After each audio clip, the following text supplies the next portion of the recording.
Aujourd'hui c'est mon deuxième jour de stage et je vais vous raconter comment ça s'est passé hier parce que vraiment j'étais tellement stressée, je vous avais expliqué concernant l'espagnol etc. Bon déjà j'ai vraiment la poisse parce que j'ai attrapé je crois un début de conjonctivite donc je vais pas pouvoir me maquiller les yeux aujourd'hui, c'est pas grave, on va faire que mon teint. Vraiment quand je disais que je pensais que c'était mon stage de rêve, je pense que je mesurais pas à quel point. C'était que mon premier jour hier et je sais que je vais adorer mes 6 prochains mois donc je suis tellement contente. Parce qu'en vrai faire un stage dans une ville qui nous plaît c'est une chose, donc j'étais trop contente d'être à Madrid quoi qu'il en soit, mais en plus le faire dans un stage qui va vraiment m'apporter professionnellement et qui en plus me plaît, au-delà d'être juste bien sur le CV, et c'est vraiment un luxe. Bon pour l'instant comme hier c'était seulement le début, j'ai pas encore d'ordinateur pro ni de téléphone pro donc j'ai pas encore pu être vraiment productive et commencer vraiment à bosser. Mais en gros ma boss m'a introduit un peu à tout le monde et surtout quand je suis arrivée elle m'a dit tu veux qu'on parle en anglais ou en espagnol. Du coup mais j'étais tellement rassurée parce que je vous jure que c'est ce qui m'angoissait le plus. Donc du coup je lui ai demandé si pour les premiers jours on pouvait faire un peu un mix en anglais et en espagnol. Elle m'a dit mais oui il y a aucun souci, en fait c'est vraiment un petit cœur.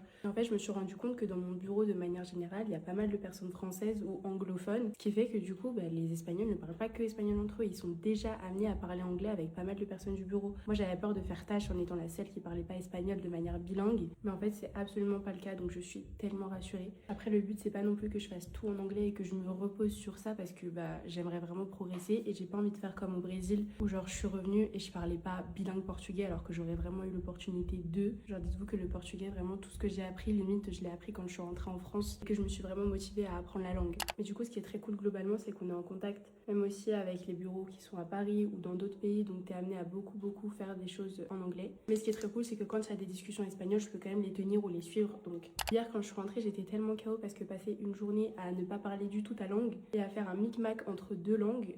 c'est quand même fatigant. Après ma responsable du coup elle m'a expliqué un peu mes missions, je suis ravie parce qu'en fait ça ne sera jamais la même chose et ça c'est ce que j'aime dans un stage, exactement de la même manière de ce que j'avais eu quand j'avais fait un stage assistante chef de projet pareil dans une maison de luxe. Du coup même si je suis en marketing je suis pas non plus destinée à faire que de l'analyse de data après une campagne marketing. Là ça va toucher à la fois à la communication, à l'événementiel, du marketing quand même pur et dur et de l'analyse de data parce que j'aime bien ça quand même. Et c'est un peu le principe même du marketing, c'est que tu lances une stratégie et il faut bien voir si ça a fonctionné ou pas avec du concret, avec des chiffres. Je pense que par contre ça va être un poste qui est assez intense parce que du coup il y a que ma manager et moi sur nos missions, sur nos tâches etc. Ce qui fait que elle a un travail un peu monstrueux, enfin très global. Du coup quand il y a des grosses périodes je sens que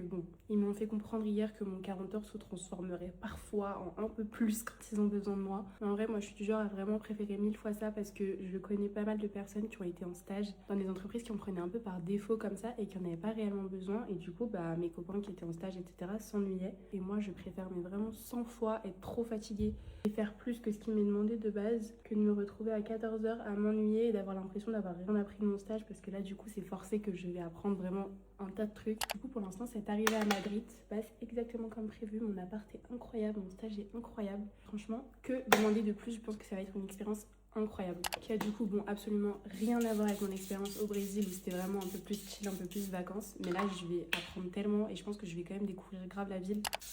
En tout cas voilà, je suis prête pour mon deuxième jour de stage, on vous fait plein de gros bisous et à demain.